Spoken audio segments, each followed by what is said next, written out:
Shut up, یہ میرا بھی بیٹا ہے، تم اسے اپنی ماں کے گھر سے نہیں لے کر آئی تھی۔ اچھا، نویرا ہنسی۔ تضحیک آمیز انداز نے شارق زمان کو بھڑکا دیا تھا۔ وہ ایک دم اٹھا تھا۔ کیا چاہتی ہو تم؟ اس کی برداشت صرف یہاں تک تھی، علیحدگی۔ بڑے صاف اور واضح الفاظ میں نویرا نے کہا تھا۔ وہ تو تم ویسے ہی رہ رہی ہو، اور کس قسم کی تمہیں علیحدگی چاہیے؟ وہ غصے سے بولا تھا۔ اس کی آواز اتنی اونچی ضرور تھی کہ اماں کے کمرے میں ان سے محو کلام رفعت آپا اونچی آواز سن کر فوراً وہاں پہنچی تھی۔ میں تم سے طلاق چاہتی ہوں۔ آپا نے ایک دم سینے پر ہاتھ رکھا تھا۔ شارق زمان بھی ایک پل کو خاموش ہوا تھا۔ ٹھیک ہے، تمہیں مل جائے گی، مگر معصب کو تمہیں میرے پاس چھوڑنا ہوگا۔ ہرگز نہیں۔ نویرا نے ایک دم بچے کو سینے سے لگا لیا تھا۔ یہ صرف میرا بیٹا ہے، میرے ساتھ جائے گا۔ یہ اگر ثابت کر دو کہ یہ میرا بھی بیٹا ہے تو میں اگر ثابت کر دوں کہ یہ میرا بھی بیٹا ہے تو پھر تمہیں ساری دنیا کے سامنے یہ بھی ثابت کرنا ہوگا کہ نویرا احسان بد کردار نہیں تھی۔ رضا نے جھوٹ بولا تھا، تم نے مجھ پر بہتان لگایا تھا، صرف بہتان۔ شارق زمان نے لب بھینچ لیے تھے۔ اتنے عرصے بعد نویرا نے پہلی بار اس سے یہ شکایت کرنے کی بات کی تھی۔ تم ثابت کر بھی لو تو میں تم جیسے شخص کے ساتھ رہنا گوارا نہیں کروں گی، جو آنکھوں کا اندھا اور کانوں کا کچا ہو، جو اپنی بیوی کے کردار کو دوسروں کی نگاہوں سے دیکھتا اور دوسروں کی زبان سے پڑھتا ہو۔ یہ نہ تو یہ بھی چاہیے تھا کہ تم اپنے بچے کو بھی اپنا بچہ تسلیم نہ کرو۔ جب میں غلط ہوں تو مجھ سے متعلق ہر چیز غلط ہے، پھر یہ بچہ تمہیں اپنا بچہ کیوں لگتا ہے؟ کٹہرے میں تو تمہاری اپنی ذات بھی کھڑی ہو سکتی ہے۔ تم گارنٹی دو، میں بھی مان جاؤں گی، مگر تم شارق زمان اس بھول میں نہ رہنا کہ میں تمہارے گھر سمجھوتا کرنے آئی ہوں۔ میں صرف یہ وقت گزارنے آئی تھی۔ میرا بیٹا میرے پاس ہے، تم مجھے چھوڑو گے یا نہیں، مگر میں تمہیں ضرور چھوڑ دوں گی۔ تم مجھے کیا ثابت کرو گے؟ میں ثابت کروں گی کہ تم اصل میں کیا ہو۔ تم نے مجھے کیسے حاصل کیا، تم خود بتاؤ گے لوگوں کو۔ وہ تو بڑی بیٹھی تھی، بولنے پر آئی تو بولتی چلی گئی تھی، اور رفعت باجی حیرت سے گم سم اسے بولتی دیکھ رہی تھی۔ شارق، یہ کیا ہے؟ تم نے اس دن کے لیے اسے اتنا ذلیل کیا تھا تاکہ تم ہر نفع نقصان کی پرواہ کیے بغیر اسے لائے تھے۔ کہاں گئی تمہاری محبت؟ ایسی تھی تمہاری محبت جو چند دنوں میں ہی سامنے آ گئی ہے۔ نویرا کو کیا کہوں، تم نے ہی ہمیں اپنی نظروں سے گرا دیا ہے۔ تمہارے دل میں کوئی بال آیا بھی تھا تو تم تحقیق کر لیتے۔ ایک دم فرد جرم تو عائد نہ کرتے، اور اب اس بچے کا کیا مستقبل ہوگا؟ وہ بدحال سی ہو کر صوفے پر بیٹھ گئے تھے، جبکہ شارق زمان بے تاثر انداز میں کھڑا رہا تھا۔ نویرا نے دونوں بہن بھائیوں کو باری باری دیکھا تھا، پھر تمساہر بڑی نگاہ شارق زمان پر ڈالی، جو جوتے کی نوک سے قالین پر ٹھوکریں لگا رہا تھا۔ آپا، میرا ضمیر مطمئن ہے، مجھے کسی سے کوئی لینا دینا نہیں۔ آپ اس شخص سے کہیے مجھے صلح صفائی سے فارغ کرے۔ رہے گی بچی کی بات، تو 7 سال تک بچہ قانون اور قواعد کے تحت ماں کی تحویل میں ہی رہے گا۔ بات کی بعد میں دیکھی جائے گی۔ اگر اسے بچہ چاہیے تو یہ قانون سے رجوع کرے، وہاں پر سارا کھیل واضح ہوگا، ہر بات، ہر الزام۔ نویرا احسان کوئی عام سی ارزاں سی گری ہوئی چیز نہ تھی کہ اس شخص کا دل آ گیا، زبردستی اپنے عقوبت خانے میں جگہ دی، اور جب دل بڑھ گیا، دل میں بال آ گیا تو پھینک دیا۔ آپا، میری بھی ایک عزت نفس ہے، میں نے ساری زندگی صرف اپنے کردار کی ہی تو حفاظت کی ہے، اور اب اس پر بد کرداری کا الزام کیسے سہہ لوں؟ مجھے کوئی سمجھوتے والی زندگی نہیں گزارنی، آر یا پار، کہیں آرام اور سکون سے فیصلہ کرے بس۔ نویرا کے ان بے گانہ سے الفاظ نے شارق زمان کو ایک طرح سے دوچار کیا تھا۔ اس نے بڑی تحقیر بڑی نگاہوں سے اسے دیکھا تھا۔ پہلے تو شاید میں تمہیں چھوڑ دیتا، اب کبھی نہیں۔ تمہیں جس عدالت میں جانا ہے چلی جاؤ، تم میرے اس گھر میں ہو، اور کس حیثیت سے ہو یہ تو تمہیں آنے والا وقت بتائے گا۔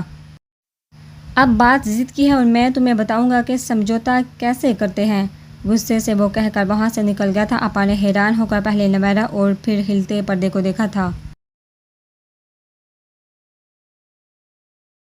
لاہور آنے پر شروع کے 2 دن سمیان آفس کے کاموں میں ہی مصروف رہا تھا، اور پھر ادھر سے فارغ ہو کر سمیان اس کا سارا وقت گھومنے پھرنے میں ہی گزر جاتا تھا۔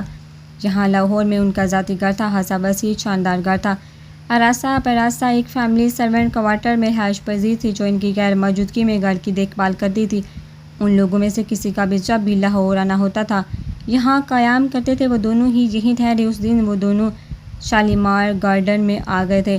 کافی دیر تک دونوں ادھر ادھر گھومتے رہے تھے۔ السلام علیکم، وہ دونوں ابھی تک درخت کے نیچے اکٹھے بیٹھے ہوئے تھے کہ آواز پر دونوں نے سر اٹھا کر دیکھا۔ کافی خوش شکل پیاری سی لڑکی ہاتھ میں کیمرہ پکڑے انہیں مسکراتی نگاہوں سے دیکھ رہی تھی۔ وعلیکم السلام، جی فرمائیے۔ سمیان نے ہی پوچھا تھا۔ زرش تو لڑکی کو دیکھ کر یاد کرنے کی کوشش کر رہی تھی کہ اس نے یہ چہرہ کہاں دیکھا ہے۔ میں آپ کی ایک تصویر لے لوں؟ جی۔ سمیان نے حیران ہو کر اسے دیکھا۔ کس خوشی میں؟ زرش نے الجھ کر دیکھا۔ اسے یاد نہیں آ رہا تھا کہ اس نے یہ لڑکی پہلے بھی کہیں دیکھی تھی، مگر کہاں؟ اس پورے گارڈن میں یہ دوسرا کپل ہے جو سب سے پیارا لگ رہا ہے۔ پہلا کپل کون سا ہے؟ میرے بھائی اور بابج کا۔ وہ لوگ پچھلے حصے میں ہیں، ان کو اوپر بلواتی ہوں، پھر آپ لوگوں کی تصویریں لوں گی۔ بات سنیے، آپ پہلے بھی ہماری تصویر لے چکی ہیں نا؟ ایک بار چھتر پارک میں ملے تھے ہم لوگ۔ زرش کو ایک دم یاد آیا تو فوراً پوچھا تو وہ لڑکی کھلکھلائی، جی بڑی جلدی پہچانا آپ نے۔ ابھی آپ لوگ نیچے تھے جب میری نظر پڑی تھی، میں نے فوراً پہچان لیا تھا۔ آپ کا بیٹا ساتھ نہیں؟ بڑا کیوٹ سا بیبی تھا۔ آپ کی تصویر کی ایک کاپی اب بھی میرے البم میں محفوظ ہے۔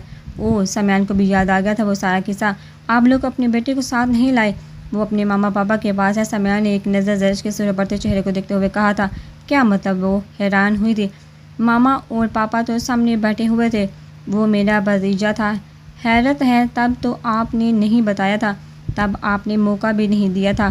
سوری، ایک بات اور کلیئر کر دوں، تب تک ہماری شادی بھی نہیں ہوئی تھی، یہ تب ہماری صرف چچا زادی تھی، اب ماشاءاللہ سے بیگم صاحبہ ہے۔ اوہ، سمیان کے برجستہ انداز پر وہ ہنس رہی تھی۔ کافی کیوٹ ہے آپ کی بیگم، اور ینگ سی بھی۔ تھینکس، میں ابھی آئی، آپ لوگ جائیے گا نہیں؟ کافی انٹرسٹنگ لڑکی ہے۔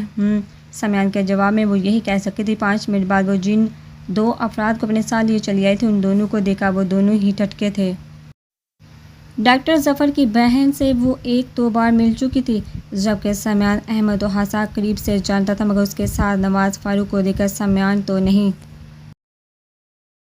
مگر وہ خود ضرور ڈسٹرب ہو گئی تھی۔ نواز فاروق اور رمیسا دونوں ہی پہچان گئے تھے۔ قریب آنے پر سلام دعا کے بعد نواز فاروق نے بے ساختہ پوچھا تھا، زرش آپ ادھر کیسے؟ یہ میرے ہسبینڈ ہیں، ان کے ساتھ آئی ہوئی ہوں۔ اوہ، ارے آپ لوگ ایک دوسرے کو جانتے ہیں؟ حمیرہ نے حیران ہو کر پوچھا تھا۔ بہت اچھی طرح۔ سمیان بھائی ہیں ظفر بھائی کے دوست، اور یہ ان کی مسز ہیں زرش۔ مگر نواز آپ کیسے جانتے ہیں زرش کو؟ نواز کے نام پر سمیان نے چونکا، پہلے زرش اور پھر نواز دونوں میاں بیوی کو دیکھا تھا۔ میں جن دنوں کراچی اکیڈمی میں پڑھا رہا تھا تو یہ وہاں اسٹوڈنٹ رہ چکی ہیں، اور باقی کی کہانی سمیان جانتا تھا۔ اندازہ نہ تھا کہ جس سر نواز کا زرش نے بتایا تھا وہ ڈاکٹر ظفر کا کزن ہوگا، اور رمیسا کا شوہر۔ سمیان بھائی، آپ میری شادی میں نہیں آئے تھے نا؟ رمیسا نے شکوہ کیا۔ بس کچھ مصروفیت تھی، مگر میں نے تحفہ بھیجا تھا نا۔ بعد میں ظفر سے مل کر ایکسکیوز بھی کر لیا تھا۔ ہاں، بتایا تھا بھائی نے کہ آپ اسلام آباد میں بزی تھے، اور سمیان بھائی مجھے بڑی خوشی ہوئی تھی ظفر بھائی سے جان کر کہ آپ کے ساتھ اسلام آباد چلی گئی ہیں۔ اس کا اشارہ زرش کی طرف تھا۔ زرش خاموش ہی رہی تھی۔ اگلے 10-15 منٹوں میں وہ پانچوں آپس میں کافی گل مل چکے تھے۔ نواز فاروق کا انداز وہی پرانا تھا، مگر زرش محتاط سی تھی۔ اس طرح سمیان بھی نواز سے گفتگو شنید میں کچھ جھجک محسوس کر رہا تھا۔ زرش کو اندازہ نہیں تھا کہ کبھی سمیان احمد کی موجودگی میں سر نواز سے سامنا ہو جائے گا۔ رمیسا اور حمیرہ کے بار کے اصرار پر ان دونوں نے لنچ ان لوگوں کے ساتھ کیا تھا۔ حمیرہ نے ان لوگوں کی مختلف تصاویر لی تھی۔ وہ لوگ وہاں 4 بجے تک رہے تھے۔ واپسی تک یہ ضرور رہا تھا کہ سمیان اور نواز فاروق دونوں کے درمیان تکلف کی دیوار گر گئی تھی۔ ڈاکٹر ظفر کے ہاں 1-2 بار ملاقات ہوئی تھی، مگر اب ذرا فرصت اور سہولت سے ملنے کا موقع ملا تھا تو ایک دوسرے سے متعلق بہت کچھ جاننے کو ملا تھا۔ نواز فاروق کافی اچھا انسان ہے۔ واپسی کے سفر میں گاڑی ڈرائیو کرتے ہوئے سمیان نے تبصرہ کیا تھا۔ زرش خاموش رہی تھی۔ نواز فاروق کے حوالے سے وہ جو بھی عذاب جیت چکی تھی، اس سے وہ اذیت بری نہ تھی بلکہ اب بھی تکلیف دیتی تھی۔ کیا سوچ رہی ہو؟ اسے چپ چاپ گمسم دیکھا سمیان نے پوچھا تو وہ نفی میں سر ہلا گئی۔ زندگی بھی کیسے موڑ لے کر کس طرح متضاد لوگوں کو مواد دیتی ہے، اس نے حیرت سے سوچا، اور سیٹ کی پشتگاہ سے سر ٹکا دیا تھا۔ تھک گئی ہو؟ سمیان کے استفسار پر اس نے خاموشی سے پلکیں موند لی تھی۔ وہ واقعی بہت تھک گئی تھی۔ آج اسے قدم قدم پر سمیان کے ساتھ چلتے احساس ہوا تھا کہ وہ بہت غلط کر رہی ہے، سمیان کی محبت اور چاہت کو آزما رہی ہے۔ اگر سمیان نے اپنی محبت اور توجہ کے بادل سمیٹ لیے تو ایک خوف سے اس نے پلکیں کھول کر گھبرا کر سمیان احمد کو دیکھا تھا۔ کیا ہوا ہے؟ سمیان نے بھی اسے گھبرا کر پلکیں وا کرتے دیکھا۔ سمیان یہ نام صرف لبوں سے ادا نہیں ہوا تھا، دل کھلا تھا، گویا اس کی آنکھوں میں نمی دار آئی تھی۔ ایک پل میں براہ راست اس نے پہلی بار سمیان کو یوں بے قرار سے پکارا تھا۔ کیا بات ہے زرش؟ سمیان کو ایک دم اندازہ ہوا کہ وہ نارمل نہیں ہے۔ سائڈ میں گاڑی روکا، اس نے یہ طرف دیکھا۔ زرش کی پلکوں کی نمی رخسارو پر پھسل آئی تھی، گلاب کی طرح دہکتے رخسارو پر نمی کی قدر چمکنے لگے تھے۔ سمیان کے اندر بے چینی سی پھیلنے لگی تھی۔ بے احتیاط اس کا بازو تھام کر قریب کیا تھا۔ کیا ہوا؟ محبت اور لگاوٹ سے پوچھا۔ سمیان میں بہت تھک چکی ہوں، بہت زیادہ۔ اور پہلی بار اس کا دل شرم و حیا کی بجائے سمیان احمد کی مضبوط پناہگاہ کا مطمئن ہوا تھا، اور پھر اس نے جگہ اور وقت کی پرواہ کیے بغیر سمیان احمد کے کندھے پر سر رکھ کر سسکنا شروع کر دیا تھا۔ پاکستان آنے کے بعد وہ گھر نہیں گیا تھا، مگر جمال صاحب نے اسے دیکھتے ہی گھر سے نکل جانے کو حکم دیا تھا۔ اس نے ہزار دلائل دیے تھے مگر وہ مرنے پر مادہ نہ تھے۔ وہ چاندی دوست کے ہاں رہا تھا، اور جب ستارہ کو اس کی آمد کا علم ہوا تو اس نے اسے اپنے گھر بلا لیا تھا۔ وہاں نوشین تھی۔ اس نے بجائے ماموں کی طرح غصہ کرنے کے ساری صورتحال کا جائزہ لیا تھا۔ سعد کے چھوڑے گئے ہاتھ میں وہ اس کی فرح کے لیے پسندیدگی کا پڑ چکی تھی۔ ستارہ نے ہر بات واضح کر دی تھی۔ اس کے دل میں سعد کے خلاف شکوے شکایتیں کب کے ختم ہو چکے تھے۔ اب تو زرش اسلام آباد جا چکی تھی۔ سب آہستہ آہستہ اپنے مقام پر آ رہا تھا، تو ایسے عالم میں نام نہاد نفرت کا اظہار کیوں کیا جاتا؟ اس نے سعد کی مدد کرنے کو کہا تھا، اور پھر ان سب کے سمجھانے پر سعد نے سعود احمد سے ملنے کی ہمت کی تھی۔ ان سب کا خیال تھا کہ جمال صاحب سے معافی اسے اسی صورت میں مل سکتی ہے کہ وہ سعود احمد کو کال کر کے اپنے ہمراہ جمال صاحب کے سامنے لے جائیں اور وہ اس کی وکالت کرے۔ اور جب سعود احمد سے ملنے آئے تو عفان اور نوشین، اس کے ساتھ ہی سعود صاحب اور شائستہ بیگم نے کھلے دل سے سعد کو خوش آمدید کہا تھا۔ سعد نے ان سے معافی مانگی تو سعود احمد کہنے لگے، بیٹا یہ مقدر کی باتیں ہوتی ہیں، بھلا تمہارا کیا قصور؟ ہم جیسے نادان لوگ قسمت کو دھوکہ دینے کی کوشش کرتے ہیں، مگر منہ کے بل کہتے ہم چھوڑ گے تو حقیقت کھلی، تم چھوڑ کے تو حقیقت کھلی۔ قسمت کے لکھے کو کوئی ٹال نہیں سکتا۔ سمیان کی قسمت زور آور تھی، وقت کے ہاتھ سے اپنا حصہ چھین لیا۔ میں سعد بھائی کو سمجھاؤں گا، وہ سمجھ جائیں گے، فکر نہ کرو۔ تم ہمارے بیٹے ہو، ہمارے خون کا حصہ۔ اپنی اولاد کو بھلا کون اس سے جدا کرتا ہے؟ جب تک جمال نہیں مانتا تم ادھر ہی رہو، بلکہ زرش کے جانے کے بعد ہم لوگ تنہا محسوس کرنے لگے ہیں۔ تم ادھر ہی رک جاؤ۔ جمال بھائی کے پاس وقار ہے نا، انہوں نے بہت مان دیا تھا۔ اگلے دن وہ اس کے ساتھ جمال صاحب کے ہاں گئے تھے۔ دونوں میاں بیوی ستارہ نے پہلے ہی فون پر رابطہ کرتے ہوئے سب بہن بھائیوں کو اکٹھا کر لیا تھا، اور پھر جب معاملہ جمال صاحب کی عدالت میں پیش ہوا تو انہوں نے لاکھ اعتراض کیے، غصے کا اظہار کیا، مگر سب بہن بھائی سعد کا ساتھ دے رہے تھے، حتیٰ کہ وقار اور ہدیہ بھی۔ جمال بھائی آپ نہ مانیں گے تو میں اسے اپنے گھر لے جاؤں گا، اپنا بیٹا بنا کر رکھوں گا، اور سعید بھائی سے ان کی بیٹی کا رشتہ مانگوں گا۔ اگر انہوں نے انکار کر دیا تو زبردستی ہاں کرواؤں گا۔ اب فیصلہ آپ کے ہاتھ میں ہے کہ آپ یہ پلا پلایا پڑھا لکھا ڈاکٹر بیٹا اپنے پاس رکھتے ہیں یا مجھے دے دیتے ہیں۔ اور ان کی اس بات پر وہ سبھی ہنس دیے تھے۔ جمال صاحب کے ہنسنے کی دیر تھی کہ سب بہن بھائیوں نے وہ ادھم مچایا کہ جمال صاحب نے باہوش سعد کو مسعود احمد کے ساتھ رہنے کی اجازت دے دی تھی۔ انہیں جہاں زرش کے اپنے گھر میں آباد ہو جانے کی خوشی تھی، وہاں بہن کے اکیلا ہو جانے کا بھی احساس تھا۔ سعد نے پاکستان آنے کے بعد پہلی بار سعید احمد کے گھر کا نمبر ملائے تھے۔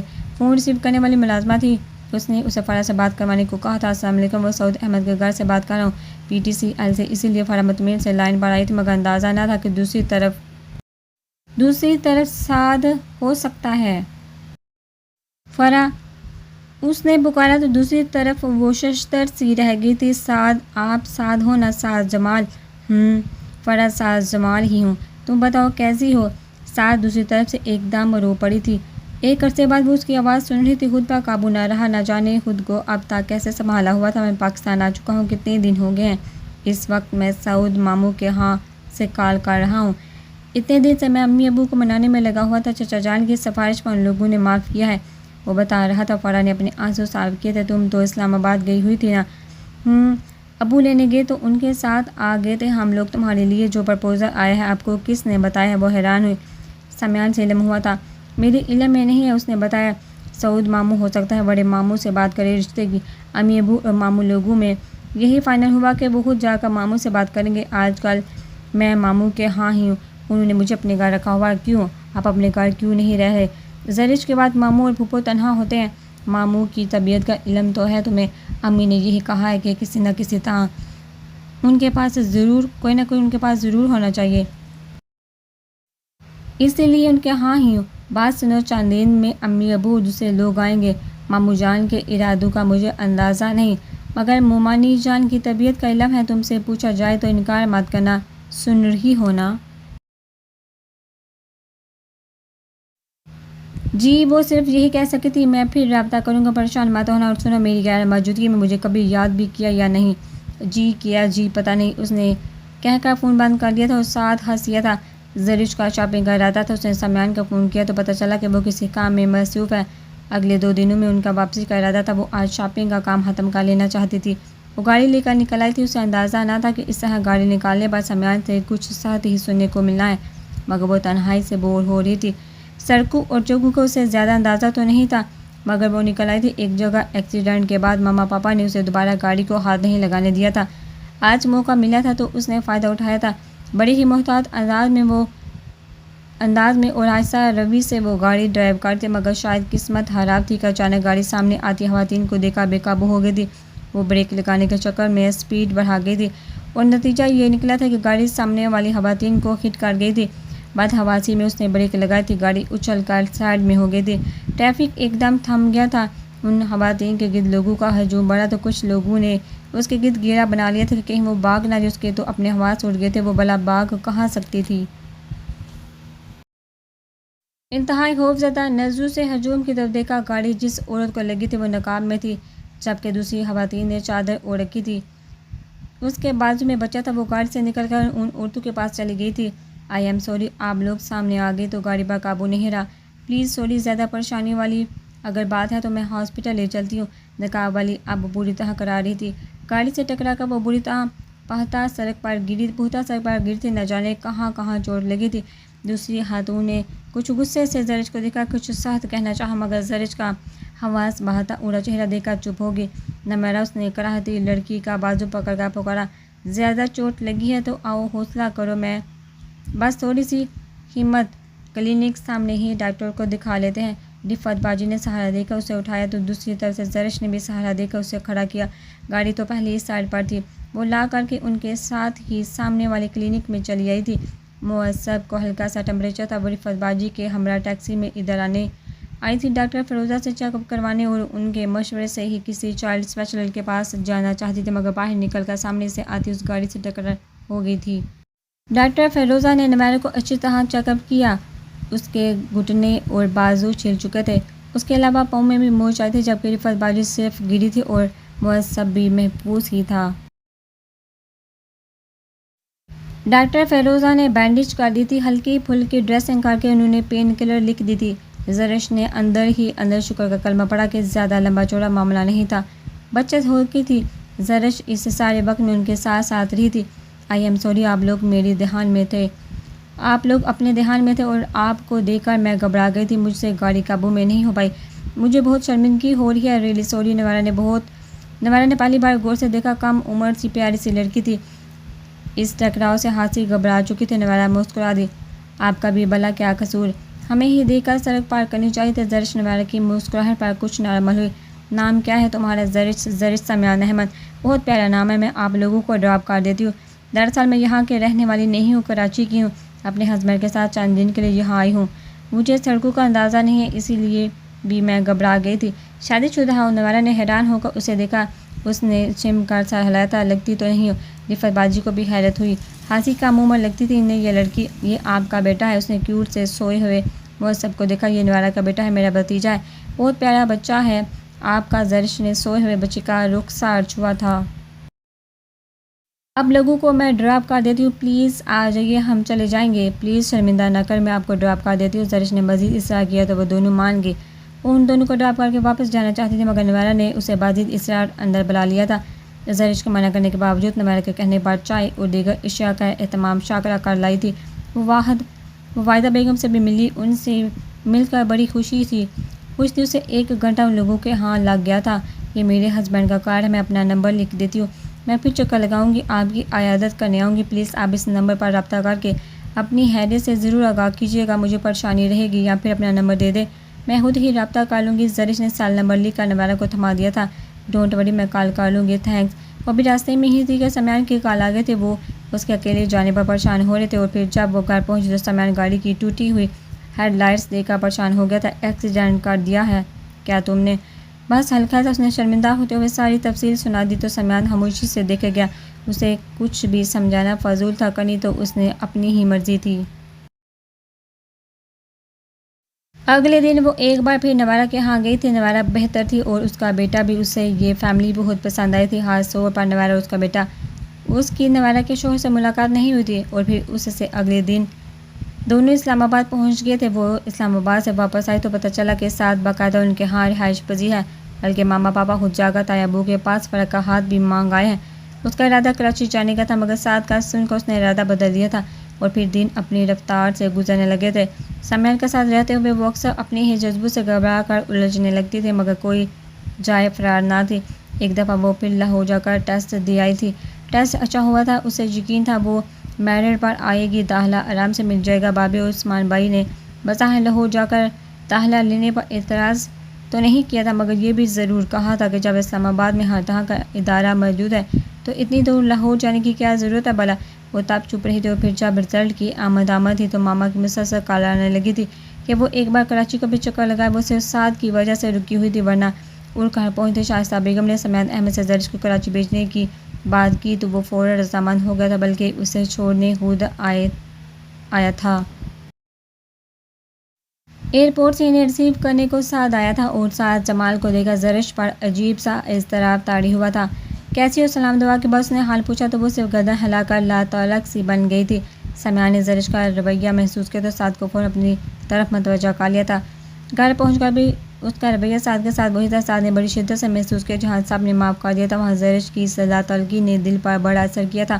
کھانے کے بعد سمیان اپنے گھر چلا گیا تو زرش بھی اپنے کمرے میں آ گئی اور شام کے بعد کچھ دیر آرام کے بعد کمرے سے باہر نکلی تو لاؤنج میں چلی آئی تھی۔ ماما پاپا کے ساتھ ساتھ وہی موجود تھا۔ چند باتوں کے بعد ماما اٹھ کر کچن دیکھنے چلی گئی تو پاپا بھی کمرے میں چلے گئے تھے۔ تم ناراض ہو مجھ سے؟ سعد نے پوچھا تو زرش نے ایک خاموش نگاہ اس پر ڈالی۔ ٹھیک ہے، وہ سمیان کے ساتھ اب ایڈجسٹ ہونے کی کوشش کر رہی تھی، مگر وہ سعد جمال کی وجہ سے ایک عذاب جیت چکی تھی۔ وہ ان لمحوں کی اذیت فراموش نہیں کر سکتی تھی۔ سعد جمال کی نیت کچھ بھی ہو، مگر اس کی ذات اس کے پاپا کو زندگی اور موت کی کشمکش میں دھکیل گئی تھی۔ کیوں؟ وہی لا تعلق انداز۔ زرش، میں نے وہ سب تمہاری سمیان کے لیے کیا تھا، خدا کی قسم میری نیت بالکل صاف تھی۔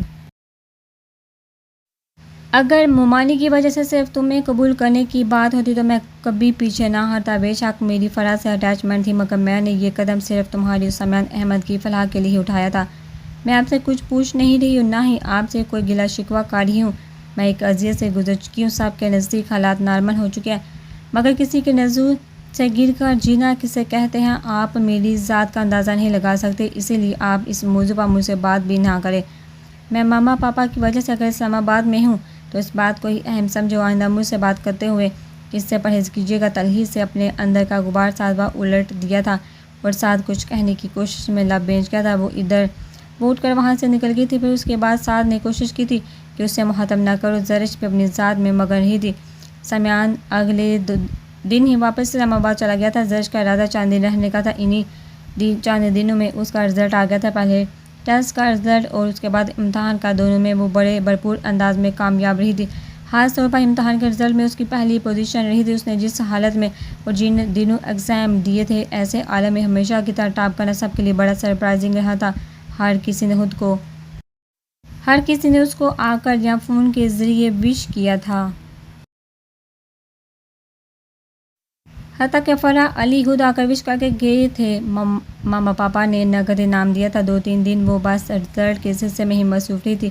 عثمان بھائی اور بابی نے بھی کال کر کے وش کیا تھا۔ سمیان کام کے سلسلے میں لاہور گیا ہوا تھا۔ کال تو تقریباً روز ہی کر لیتا تھا، مگر جب سے رزلٹ اناؤنس ہوا تھا سمیان نے کال تک نہ کی تھی۔ لاشعوری طور پر وہ سمیان کی طرف سے سب سے پہلے وش کیے جانے کی منتظر تھی، مگر جو دن گزر رہے تھے اس کا دل بجھ گیا تھا۔ اسے بڑی شدت سے احساس ہوا کہ سمیان بدل رہا ہے، ورنہ اس سے متعلق ایک ایک بات کی خبر رکھتا۔ سمیان اپنے لیے فرض سمجھتا تھا۔ اتنی بھرپور کامیابی کے باوجود اس کا دل بجھ گیا تھا۔ سب کی ستائش، سب کا سراہنا والہانہ پن سمیان کے یوں نظر انداز کیے جانے پر اسے کچھ اچھا نہیں لگ رہا تھا۔ سارا دن سب کے ساتھ مصروف رہی تھی۔ نوشی، عفان بھائی اور ہادی آپا وغیرہ چلے آئے تھے۔ سب کے اصرار پر وہ ان کو باہر ڈنر پر لے گئی تھی۔ ایک بھرپور وقت گزار کر گھر واپس آ کر بھی اس کا دل خوش نہیں ہو پا رہا تھا۔ اس سے اپنی شاندار کامیابی انتہائی ظاہر لگ رہی تھی۔ بستر پر لیٹتے ہوئے اس کی آنکھیں آنسو زبا تھی۔ سمیان اس کے لبوں سے سسکاریں نکلی تھی۔ موبائل ہاتھ میں پکڑے وہ کئی ثانیہ تک نمبر ملائے یا نہ ملائے کے تکرار میں الجھی ہوئی تھی۔ اس نے خود بھی کبھی سمیان سے رابطہ کرنے کی کوشش نہیں کی تھی۔ اس نے سامیان کا نمبر ملایا تھا، کال جا رہی تھی، بیل ہوئی تھی۔ السلام علیکم۔ سامیان احمد کی آواز سنائی دی تو ضبط کرتے کرتے بھی زرش کے لبوں سے سسکی برآمد ہو گئی تھی۔ اس نے ایک دم لائن ڈسکنیکٹ کر دی تھی۔ اگلے ہی پل سامیان نے کال کاٹ دی تھی۔ موبائل وائبریٹ کرتا رہا تھا اور وہ تکیے میں سر لیے اپنی جذباتیت کا گلا گھونٹنے میں لگی ہوئی تھی۔ مسلسل کوشش کے بعد سامیان نے کال کرنا بند کر دی تھی۔ تب تک زرش نے خود پر بھی قابو پا لیا تھا۔ اب رہ رہ کر اپنی جذباتیت یاد آ رہی تھی۔ نہ جانے سامیان نے کیا سمجھا ہوگا، کم از کم اسے خود پر قابو رکھنا چاہیے تھا۔ سامیان کی کال ریسیو کرنی چاہیے تھی۔ اپنے آپ سے لڑتے نہ جانے کب آنکھ لگی تھی اور پھر عجیب سے احساس سے اس کی آنکھ کھل گئی تھی۔ موبائل وائبریٹ کر رہا تھا۔ سامیان کا نام اسکرین پر جگمگا رہا تھا۔ سوئی جاگی کیفیت میں اس نے یس کا بٹن پش کر دیا تھا۔ ہیلو نیند سے بوجھل آواز میں گویا تھی، تمہیں جب کبھی ملے فرصتیں میرے دل سے بوجھ اتار دو۔ میں بہت دنوں سے اداس ہوں، مجھے کوئی شام ادار دو۔ سامیان کا بھاری گمبھیر لہجہ اس کی سماعت میں گونجا تو وہ ایک دم ہڑبڑا کر اٹھ بیٹھی تھی۔ کندھوں پر بکھرے بال ہاتھ سے پیچھے کرتے اس نے اپنی حواس باختگی پر قابو پانے کی کوشش کی تھی۔